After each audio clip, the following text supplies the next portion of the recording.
Senovės pasaulio nekropoliai, kuriuose žmonės laidojo prieš tūkstančius metų savo artimuosius, žavi mus iki šiol.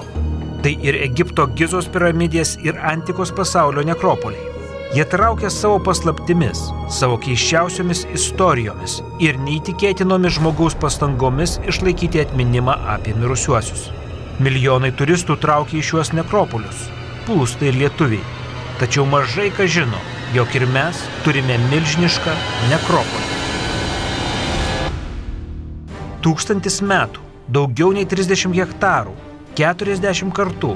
Tiek apima vienas didžiausių lietuvių nekropolių, kuris išliko iki mūsų dienų.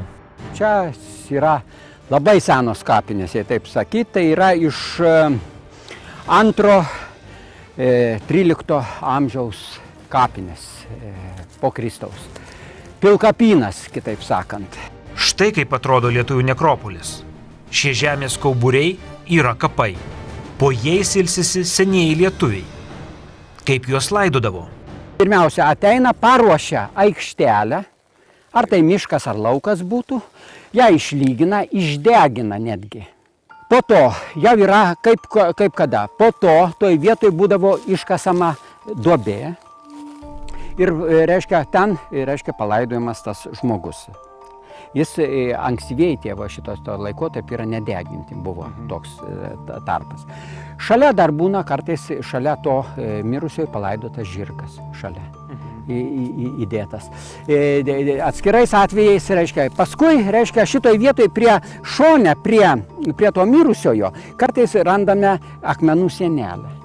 Iš akmenų nedidelė sienelė, tai pusę metro, kiek ten tos sienelės. Ir paskui tas viskas yra užpilama žemėmis iš tų griovių. Ir tuose grioviuose yra, matomai, yra labai degėsių daug, labai daug degėsių šitoj. Manoma, kad šitose duobėse vėliau buvo deginami ar laužai, ar kažkokiu tai laikotarpiu minima susijęs su ugnies papročiu. Tai Kretuonio pilkapynas, esantis Švenčionių rajone. Čia surasta virš 400 pilkapių. Lietuviai savo mirusiuosius laidojo nuo 2 iki 12 amžiaus. Atraskite nepažintą Lietuvą kartu su istorijos detektyvais.